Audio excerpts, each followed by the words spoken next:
출애굽기 12장 1절부터 14절 말씀.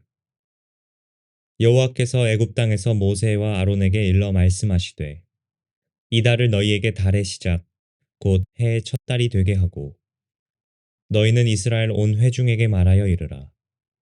이달 열흘에 너희 각자가 어린 양을 잡을지니 각 가족대로 그 식구를 위하여 어린 양을 취하되 그 어린 양에 대하여 식구가 너무 적으면 그 집의 이웃과 함께 사람 수를 따라서 하나를 잡고 각 사람이 먹을 수 있는 분량에 따라서 너희 어린 양을 계산할 것이며 너희 어린 양은 흠없고 일련된 수컷으로 하되 양이나 염소 중에서 취하고 이달 19날까지 간직하였다가 해질 때에 이스라엘 회중이 그 양을 잡고 그 피를 양을 먹을 집 좌우 문설주와 임방에 바르고 그 밤에 그 고기를 불에 구워 무교병과 쓴나물과 아울러 먹되 날것으로나 물에 삶아서 먹지 말고 머리와 다리와 내장을 다 불에 구워 먹고 아침까지 남겨두지 말며 아침까지 남은 것은 곧 불사르라.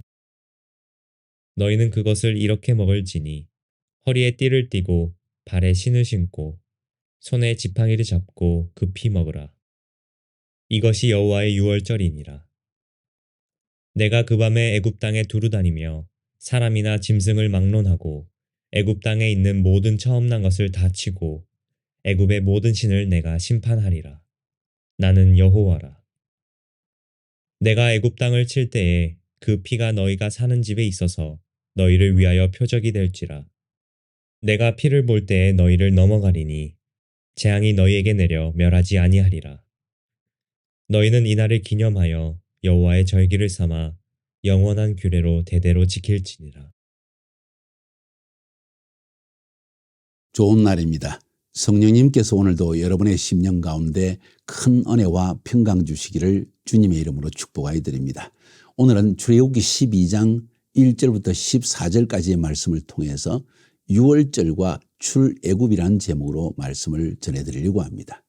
앞에서 말씀드린 것처럼 여호와의 절기들, 연중 행사로서 행하는 7개의 절기와 안식일은 하나님께서 하실 구원의 시간표를 보여주는 것이라고 했습니다.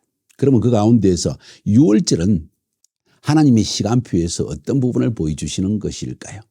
어린 양의 피로 우리의 죄에서 우리를 구원하시는 하나님의 구원 사건을 다루는 것이 유월절입니다. 자, 제목을 유월절과 출애굽이라고 삼은 이유는 무엇일까요? 하나님께서 430년 동안 애굽에 종살이를 하는 이스라엘 백성들을 구원해 내신 사건을 출애굽이라고 하고 그 출애굽 사건에서 가장 정점 클라이막스에 있는 사건이 바로 유월절입니다. 430년 동안 애굽에 종살이를 했다는 사실은 우리에게 상징적으로 예수 믿기 이전에 우리의 삶이 죄와 마귀의 세상에 종살이를 했다는 것을 상징적으로 또 예언적으로 말하고 있는 것입니다. 그 이스라엘 백성들을 바로는 내보내기 싫어했습니다. 애굽의 바로가 말이죠. 이 바로는 바로 마귀를 상징하는 것입니다. 하나님께서는 그러나 10가지의 재앙을 통해서 이스라엘 백성을 구원하여 내었습니다. 10가지 재앙 가운데서도 가장 마지막 재앙을 장자를 죽이는 재앙이었습니다. 그 장자를 죽이는 재앙, 그때 일어난 사건을 다룬 것이 유월절입니다. 도대체 유월절이 무엇이기에 이스라엘 백성들의 절기로 들어갈 정도로 중요한 사건이었을까요? 그것은 바로 어린 양의 피로 하나님의 택한 백성이 구원받는 사건을 역사적으로 그러면서도 예언적으로 담고 있기 때문에 이 유월절을 예언적 절기라고 말하는 이유가 있는 것입니다. 유월절 사건 10번째 재앙인 장자의 재앙, 그것은 애굽에 있는 모든 장자를 하나님께서 죽이겠다고 선포하셨습니다. 심판하시는 것이지요. 죄 가운데 있는 자, 마귀를 따르는 자, 하나님을 섬기지 아니하고 세상을 섬기는 자, 창조주 하나님을 섬기지 아니하고 피조신들을 섬기는 자, 하나님께서 심판하시겠다는 것입니다. 그런데 그 심판의 때에 구원받는 사람들이 있었습니다. 여러분과 저입니다. 어떻게 구원하신다고 하신지 아십니까? 어린 양의 피로 구원하신다는 것입니다. 그 사건을 다룬 것이 유월절입니다. 주님이 말씀하시기를 유월절 니산월 14일 해질녘에 내가 심판하는 천사를 보내어서 애굽의 모든 장자를 죽이겠다. 애굽 사람들뿐만 아니라 애굽의 가축들뿐만 아니라 애굽에 살고 있는 유대인들이라 할지라도 만약 하나님의 정하신 방법대로 행치 아니면 죽임을 당하게 될 것이다. 그 정하신 방법이라는 것이 바로 유월절 행사와 같은 것입니다. 어린 양을 잡아라. 피를 흘려라. 그 피를 집의 문지방에 발라라. 그것은 마치 십자가의 모양을 이루어냈습니다. 그 피를 십자가 모형으로 문지방에 발랐을 때 하나님의 심판하는 천사가 그 피를 보면 피 흘림이 있는 곳에 죄사함이 있기 때문에 죄는 용서받고 그 심판하는 천사가 그 집을 넘어가게 될 것이다. 그리고 그 집은 구원을 받게 될 것이다. 물론 믿지 않는 애굽 사람들은 그 말을 믿지 않고 그래서 어린 양을 잡지 않고 피를 흘리지 않고 바르지도 않고 그날 저녁에 모두 죽임을 당했습니다. 안타깝게도. 가축들도 죽임을 당했습니다. 그 당시에 이스라엘 백성들도 고센 땅에 살고 있었는데 만약 어린 양을 잡아서 피를 문지방에 바르지 않았다면 죽임을 당했을 터인데 모세와 아론의 이야기를 듣고 하나님의 말씀을 믿어서 어린 양의 피를 문지방에 바름으로 말미암아 살림을 받게 되었습니다. 할렐루야. 그 사건을 바로 유월절이라는 사건으로 이야기하는 것입니다. 문지방에 피를 발랐을 때 하나님의 심판하는 죽이는 천사가 그 집을 넘어갔다 하는 말이 히브리 말로 페사라고 하고 그것을 한국말로 유월절 넘어갔다는 것입니다. 하나님의 심판이 넘어갔다는 이야기입니다. 심판하는 천사가 우리를 죽이지 못하고 넘어갔다는 것입니다. 왜? 우리 대신 짐승이 어린 양의 피를 흘렸기 때문입니다. 뭘 의미하는 것입니까? 이 어린 양은 누구입니까? 예수 그리스도십니다. 그분이 십자가에서 십자가의 피를 흘려 죽으심으로 말미암아 믿는 우리가 그 말씀을 믿고 마음으로 영접하는 자가 구원함을 받게 된 사건을 다루고 있는 것이 바로 출애굽이요 유월절이라는 것입니다. 그래서 출애굽 사건에 많은 이야기가 있지만 10가지 재앙 이야기도 있고 수많은 이야기가 있지만 우리를 구원한 가장 공체적인 클라이막스의 정점에 해당되는 사건이 바로 유월절 사건이라는 것입니다. 그래서 하나님은 이스라엘 백성에게 말씀하시기를 이 유월절이 일어나는 그달 니산월 14일 저녁 니산월을 그 해의 첫 해가 되게 하라. 구원받은 그 해가 너희의 인생의 첫 해, 하나님 나라에서 너희의 나이가 되게 하라. 그런 이야기입니다. 그래서 우리가 예수 믿고 나서 성령으로 거듭났을 때 너무나 감격한 나머지 성경책에다 몇 년, 몇 월, 며칠에 나는 거듭났다. 저도 어떻게 이상하게 핏자국으로 그것을 적은 저희 성경책이 여전히 남아 있습니다. 구원받은 날짜 얼마나 감격스럽습니까? 그것을 기억하라는 이야기입니다. 왜 기억합니까? 이 유월절 사건은 미래에 일어날 인류 전체 예수 믿는 자의 구원, 하나님의 백성을 구원하시는 그것을 그날이 온다는 거예요. 옛날 수천 년 전에 애굽에서 하나님께서 이스라엘 백성을 구원해내신 그 역사적 사건은 미래에 하나님을 믿는 모든 민족이 예수를 믿는 예수의 십자가의 피의 구속의 이 능력을 믿는 모든 사람에게 구원을 주시는 그날에 대한 예표적 예언적 사건이라는 것을 말하는 것이 유월절이라는 거예요. 그래서 이 절기를 지키면 이건 나의 절기다. 여호와의 유월절이다. 너희들이 구원받다고 해서 유대인의 유월절이 아니라 여호와의 유월절이다. 왜?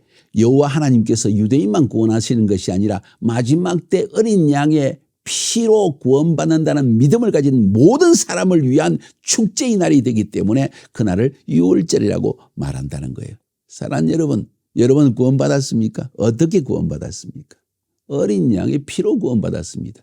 예수님이 나 같은 죄인을 위해 십자가에 피 흘려 죽으셨기 때문에 그의 흘린 피로 나는 죄 사함을 얻고 자유함을 얻었고 출애굽의 이 세상의 종살이에서 벗어나는 엄청난 은혜와 복을 누리게 되었다는 사건입니다. 그걸 다룬 것이 바로 유월절이고 그것이 바로 출애굽 사건이라는 거예요.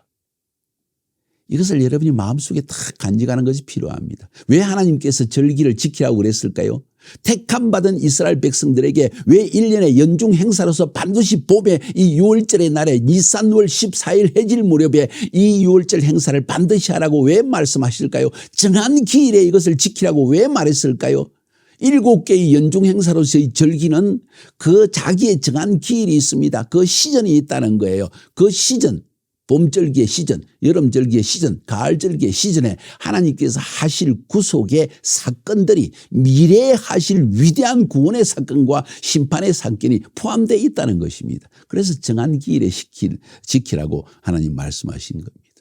오늘 본문을 살펴볼까요? 출애굽기 12장 1절부터 14절의 이야기는 유월절을 어떻게 지켜야 되는지에 대한 이야기를 다루고 있습니다. 그 이야기를 보면은 매우 중요한 내용들을 살펴볼 수가 있습니다. 먼저 한번 살펴볼까요? 2절, 3절에 이 달을 너희에게 달의 시작, 곧 해의 첫 달이 되게 하라. 제가 말씀드렸죠. 왜? 구원받은 날이지 않느냐? 감격되지 않느냐? 너의 인생의 진정한 천국에서 영적 삶에 시작하는 달이기 때문에 이 달을 첫 달이 되게 해라. 기념하라는 이야기입니다. 영원히 잃지 말라는 이야기입니다. 이스라엘 역사를 통해서 항상 그 종교적인 개혁과 부흥이 일어날 때마다 유월절 행사를 크게 했습니다. 왜? 그 하나님은 나를 구원하시는 하나님이기 때문에, 죄에서 나를 구속하시는 하나님이기 때문에, 심판에서 나를 구원하시는 하나님이기 때문에. 3절에 너희는 이스라엘 온 회중에게 말하여 이르라. 이달 열흘에 너희 각자가 어린 양을 취할지니 각 가족대로 그 식구를 위하여 어린 양을 취해라. 가족마다 어린 양 한 마리를 취하라는 거예요. 자, 그러면서 또 4절에서 말씀하시기를 식구가 너무 적으면 그 집의 이웃과 함께 사람 수를 따라서 하나를 취하여 각 사람이 먹을 수 있는 분량을 따라 어린 양을 계산하여 잡아라. 무슨 이야기입니까? 한 가정이라고 반드시 어린 양 하나를 잡아야 되는 게 아니다. 왜? 그거 한 번에 먹기가 쉽지 않거든요. 어린 양이지만 그래도 키로수가 많이 나가지 않습니까? 그래서 대개 그 당시에 10명당 어린 양 한 마리를 잡았습니다. 우리 집에 식구가 종합해서 5명밖에 되지 않고 옆집에 6명이면 두 집 합해가지고 어린 양을 잡아도 좋다. 그래서 예수님 시대 성전이 있었지 않습니까? 헤롯 성전이. 그 성전에서 유월절을 지키기 위해서 잡은 어린 양의 숫자가 자그마치 25만 마리라고 역사적 사료에 기록되어 있습니다. 그 말은 10명당 한 마리니까 유월절 행사에 참석한 인원이 예루살렘의 그 당시에 예수님 시대에 250만 명이었다는 겁니다. 아니 지금 호텔도 없고 여인숙도 없고 정말 어려운 시대였는데 어떻게 250만 명이 모여서 유월절 행사를 위해서 전국 이스라엘에서 몰려들었을까? 상상할 수 없는 이야기입니다. 그 말은 무슨 말인고 하니 얼마나 그들이 유월절을 귀중히 여겼는지 볼 수 있다는 거예요. 이스라엘 남자로서 성인 남자는 반드시 예루살렘 성전에 와서 유월절 어린 양을 잡아야 되고 그리고 그 행사를 지켜야만 했습니다. 그리고 이 유월절이 그들에게 무슨 의미를 지녔는지를 설명했어야만 했습니다. 사실 우리도 유월절을 지키면서 하나님이 나를 어떻게 구원하시는지에 대한 신앙 간증을 하는 절기로 삼는다면 얼마나 좋을까요? 이것이 우리의 삶에 적용될 수 있는 굉장히 중요한 이야기입니다. 그런데 여기서 한번 생각해 볼 것은 너희들이 10일 날 어린 양을 취해서 나흘 동안 간직했다가 14일 해질 무렵에 이스라엘 회중이 그 양을 잡아라고 이야기했습니다. 왜 나흘 동안 가지고 있게 했을까요? 그 이유가 뭘까요? 설명은 여러 가지입니다. 숫자 4를 중심으로 이런 이야기를 합니다. 아담에서부터 그리스도까지가 약 4,000년이 흘렀다고 유대인들은 믿습니다. 예수님께는 하루가 1,000년 같다고 했죠. 그래서 그 숫자 나흘이라는 것은 4,000년 뒤에 메시아가 와서 피를 흘린다는 이야기다. 뭐 이렇게 표현하기도 합니다. 두 번째 해석은 4일간은 애굽에서 400년간 종살이 했다가 구원받는 사건을 의미하는 것이다. 세 번째 해석은 4일간 어린 양을 그 가정에서 지니고 있고 흠이 없는 어린 양과 함께 나흘 동안 지나면서 얼마나 정이 들겠어요. 얼마나 사랑스럽겠어요. 흠이 없고요. 하얗고요. 귀엽습니다. 양은 반항도 하지 않습니다. 그런데 그 양을 나흘 후에 죽여야 됐을 때 그 사랑하는 어린 양을 죽여야 했을 때 그 마음이 어떨까요? 예수님이 십자가에 죽으셨을 때 그런 아픔이 있었다는 것입니다. 네 번째 해석은 보통 14일 저녁 때 보름달이 뜹니다. 유대인들의 달력은 월력입니다. 그 말은 우리가 잘 아는 대로 15일이 대보름날 아닙니까? 14일 밤에 가장 밝은 달이 뜨게 되어집니다. 이 날은 어떤 날이지 않습니까? 애굽 사람들은 암몬이라는 신, 애굽 전체를 지키는 가장 강력한 신의 이름을 아몬이라고 했는데 이 아몬 신을 섬겼습니다. 그리고 이 보름날 14일 날 밤 15일이 되는 그날에 가장 아몬 신의 능력이 강하게 된다고 믿었습니다. 그래서 하나님은 이 아몬 신이 얼마나 무능한지를 보여주기 위해서 14일 저녁 때 애굽 장자를 다 죽여버린 거예요. 장자를 죽였다는 것은 애굽의 기력을 다 죽여버렸다는 것입니다. 애굽이 설 수 있는 기회를 없애버렸다는 거예요. 다시 말해서 애굽의 바로 왕의 장자는 바로 바로의 후계자인데 그도 죽여버렸다는 것입니다. 애통이 애굽 땅에 임하게 된다는 것이지요. 다시 말해서 하나님께서 이 세상의 신을 그렇게 심판하신다는 이야기를 말하고 있는 것입니다. 그래서 그날 저녁 애굽 사람들이 잔치를 위해서 준비하는 그날 저녁에 그날이 애국의 날이 되게 했다는 것입니다. 할렐루야. 그러나 하나님의 백성에게는 큰 승리의 날이 되어졌다는 것이죠. 이것이 바로 이산월 10일에 어린 양을 간직했다가 14일 날 해질무렵에 그 어린 양을 피를 흘려 담는다는 말에 다양한 해석들입니다. 상당히 일리가 있고 의미가 있는 해석들입니다. 그 어린 양을 잡아가지고 피를 양을 먹을 집 좌우 문설주와 임방에 바르라고 했습니다. 그렇게 해서 발랐을 때 피는 십자가 모양으로 발라졌다고 했습니다. 보통 어린 양을 구울 때 석류나무의 어린 양을 십자가 모양으로 매달아서 구웠다고 합니다. 이 석류나무는 충성과 제사장직을 상징했습니다. 다시 말해서 하나님의 충성된 종으로서 어린 양이 십자가 모양의 나무에 매달려 죽은 것을 상징하는 것입니다. 그로 인해서 우리는 구원받게 된다는 것을 기념하게 하기 위해서 하나님은 그 피를 양을 먹을 집 좌우 문설주와 임방에 바르라. 십자가 모양으로 바르라고 한 것입니다. 그것도 석류나무를 십자가 모양으로 만들어서 그리고 어린 양을 피를 흘리는 어린 양을 피를 다 쏟아내고 잡게 했다는 것입니다. 육체가 고난받으셨다는 이야기죠. 내장은 머리와 함께 묶어서 구웠고 그렇게 하니까 마치 왕의 멸류관 모양을 만들어냈다고 합니다.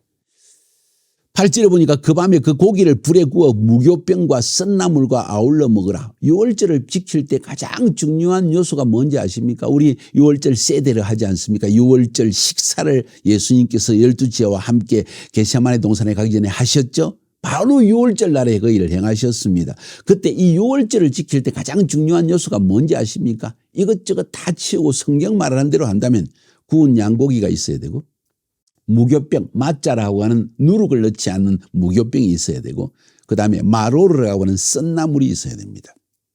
이 세 가지만 있으면 유월절은 형성되는 거예요. 그 이외에 뭐 쌀을 삶은 계란이다. 그 이외에 다른 것들은 전부 그 이후에 첨가된 것입니다. 그냥 하나님의 말씀을 나름대로 해석을 해서 더 은혜스럽게 하기 위해서 더 정확하게 하려고 애쓰는 과정 속에 만들어낸 과정이라는 거죠. 근데 실제로는 하나님께서 오늘 성경 본문을 통해서 우리에게 가르치고 있는 것은 구운 양고기, 양을 구워라. 그리고 무교병인 마짜를 먹어라. 누룩 넣지 않는 무교병을 먹어라. 뿐만 아니라 썬나물, 마로르라고 하는 썬나물을 반드시 먹어야 된다. 그 말의 의미가 뭘까요? 구운 양고기는 하나님의 어린 양 예수 그리스도를 상징합니다. 무교병은 뭘 상징합니까? 죄 없어진 예수 그리스도를 상징합니다. 썬나물은 뭘 상징합니까? 애굽에서 우리의 삶이 고통스러웠다는 것을 상징하는 것뿐입니다. 이것을 기억하라는 거예요. 고통하는 애굽의 삶에서 우리를 구원하시는 분은 죄 없으신 마짜, 무교병, 죄 없으신 누룩과 같은 죄가 없으신 어린 양 대신 예수 그리스도 한 분밖에 없다는 것을 기억하는 것이 유월절의 가장 핵심적인 것입니다. 다른 것 없어도 유월절 식사 충분히 할 수 있다는 이야기예요. 그러면서 12절에 주님 귀중한 말씀을 하십니다. 잘 기억하십시오. 내가 그 밤에 애굽 땅에 두루 다니며 사람이나 짐승을 막론하고 애굽 땅에 있는 모든 처음 난 것을 다 치고 애굽의 모든 신들을 내가 심판하리라. 잘 유의해 보세요. 애굽의 모든 신들을 심판하리라. 나는 여호와라. 성경을 살펴보면 출애굽 때 하나님께서 출애굽을 위해서 10가지 재앙을 애굽 땅에 내리셨다고 했죠. 그 재앙을 제가 한번 얼른 읽어볼게요. 피의 재앙입니다. 두 번째 깨구리 재앙. 세 번째 이재앙, 네 번째 파리재앙, 다섯 번째 돌림병 재앙, 여섯 번째 악질 재앙, 일곱 번째 우박 재앙, 여덟 번째 메뚜기 재앙, 아홉 번째 흑암 재앙, 열 번째가 장자 재앙입니다. 뭘 상징할까요? 이것은 모두 신들에 대한 심판이었습니다. 오늘 12절에 말하는 것처럼 피의 재앙은 강의 신인 크눔이라는 이 애굽의 신을 심판한 것입니다. 깨구리 재앙은 부활의 신을 상징하는 깨구리, 그 깨구리를 하나님께서 올라와서 오히려 자기들이 신기는 신, 깨구리 모양의 신들이 자기들을 괴롭히는 것을 당하겠다는 거예요. 이 재앙, 땅의 티끌이 이가 되었다고 했습니다. 공기의 신인 베엘제불, 우리가 잘 알죠? 베엘제붑. 이 베엘제붑을 심판하신 것입니다. 자기들을 축복할 줄 알았는데 공기의 신이, 그런데 오히려 그들을 괴롭혔다. 네 번째, 파리재앙. 이것은 역시 베엘제붑 혹은 또 다른 신이라고 이야기하는데 동일한 이런 공기의 신이라고 이야기합니다. 다섯 번째, 돌림병 재앙입니다. 자, 이것은 송아지 신인 아피스, 송아지. 잘 기억나죠? 금송아지 만들었다 했지 않습니까? 이 송아지 신을 그들은 섬겼는데 애굽 짐승들이 모두 돌림병으로 죽게 했습니다. 오히려 축복을 줄 줄 알았던 송아지 가축들이 죽임을 당하는 것을 통해서 여호와 하나님이 신이라는 걸 보여주신 것이죠. 여섯 번째, 악질재앙. 치유의 신인 임헤톱이라고 하는 이 신들을 바로 하나님께서 심판하신 것입니다. 그 다음에 일곱 번째, 우박재앙. 하늘의 여신인 크누트를 심판하기 위해서 우박을 내려가지고 하늘이 복을 줄 줄 알았는데 올해 재앙을 주더라는 것을 느끼게 했다는 거예요. 여덟 번째, 메뚜기 재앙. 곡물의 신앙인 네프리라고 하는 이 신을 하나님이 심판하셔서 곡물의 신이 자기들을 지켜준다고 했는데 그날 밤에 하나님께서 곡물의 신을 심판하심으로 말미암아 메뚜기가 그냥 곡물을 다 잡아먹어버렸다는 거예요. 흉년이 들게 했다는 거죠. 아홉 번째, 흑암재앙입니다. 태양신 레라는 태양이 있었는데 이 태양이 빛을 잃어버리게 했다는 거예요. 태양신이 힘을 못 쓰게 만들어버렸다. 여호와 하나님의 능력 때문에, 심판 때문에. 마지막 장자재앙은 아까도 말씀드렸지만 애굽의 모든 신들의 머리가 되는 신이 이름이 아몬이라고 하는데 이 아몬을 완전히 하나님께서 죽이셨다는 것입니다. 애굽의 장자라는 거죠. 애굽의 신들의 장자라는 거죠. 그 신을 심판하심으로 말미암아 여호와 하나님 한 분만이 신이라는 걸 그들에게 보여주셨다는 것이, 이게 10가지 재앙의 의미입니다. 그래서 이런 재앙의 쿨미네이션에 있는 것이 바로 애굽의 가장 강한 신인 아몬 신을 죽임으로 말미암아 마지막 결정적인 하나님의 구원과 심판을 만들어냈는데 그날이 바로 니산월 14일 해질 무렵 그리고 15일로 딱 넘어가는 그날이라는 거예요. 그래서 이스라엘 백성들은 어떻게 구원받았는가? 이 모든 신들을 심판하는 가운데서도 하나님은 고센 땅만에는, 고센 땅, 이스라엘 백성들이 살고 있는 고센 땅에는 이 재앙이 전혀 임하지 않게 했다고 했습니다. 사랑하는 여러분, 세상에, 온 세상에 엄청난 재앙이 임해도 하나님의 백성은 어디에 있든지 어떤 상황에 있어도 보호를 받는다는 사실을 여러분 믿으십니까? 그렇습니다. 코로나 사태가 너무나 온 세계를 뒤덮고 있습니다. 안타깝게도 우리 사랑하는 사람들도 잃어버리기도 했지만 다른 방면으로 생각하면 하나님께서 세상에 임할 큰 재앙 중에 10가지 재앙 중에 지금 재앙이 하나 둘 셋 넷 일어나고 있는데 그 재앙 중에 주님이 사랑하는 자를 데려가신다고 생각해 보세요. 남아있는 자는 왜 남아있을까요? 우리를 통해서 하나님의 복음의 사역을 더 계속적으로 감당할 수 있는 은혜의 기회를 주시는 것입니다. 어찌 보면 데려가심을 받은 사람들은 자기 할 일을 다 했는지도 모르겠어요. 저는 이렇게 해석하고 싶어요. 중요한 사실은 재앙은 하나님의 심판이라는 것입니다. 그 심판의 때 하나님의 백성은 어디에 있든지 보호하심과 구원하심을 받을 수 있다. 그러나 그 구원받을 수 있는 가장 유일한 길이 있는데 바로 어린 양의 보혈의 피로 구원받게 된다는 것을 의미합니다. 사랑하는 여러분, 유월절을 지키면서 확실하게 우리의 믿음을 다시 한번 굳게 붙잡아야 됩니다. 어떤 믿음입니까? 나는 어린 양 대신 예수 그리스도의 십자가에 흘리신 피로 말미암아 나는 구원함을 받았다. 옛날 430년 동안 400년 동안 애굽에 종살이하던 하나님의 이스라엘 백성들을 구원하여 내신 하나님께서 오늘날도 마찬가지로 세상에 종살이하고 있는 우리를 구원하실 때 똑같은 방법으로 구원하신다. 그것은 어린 양의 피를 통해서 구원하신다. 십자가에 흘리신 예수 그리스도 어린 양의 피를 믿는 믿음으로 말미암아 우리는 완전히 구원받는다는 이 신앙을 전달하는 것이 유월절이라는 것입니다. 그래서 오늘 저는 여러분들이 이 유월절을 맞이하여서 서로 이 기간 동안 유월절, 무교절, 초실절 기간 동안에 부활절 이 기간에 그죠? 사순절과 부활절의 기간 동안에 하나님이 내 인생에 나를 어떻게 구원하셨는지, 내가 어떻게 예수 믿게 되었는지, 하나님께서 어떤 구원의 은혜를 나에게 어떻게 어떤 방법으로 베푸셨는지, 언제 베푸셨는지 이것을 자세하게 나누면서 그 기쁨을 마음껏 누리는 축제의 시간이 될 수 있기를 주님의 이름으로 축복합니다. 하나님은 그 목적으로 유월절을 지키라고 말씀하신 거예요. 이 유월절은 뭐라 그랬죠? 리허설이라고요. 총연습. 무슨 총연습입니까?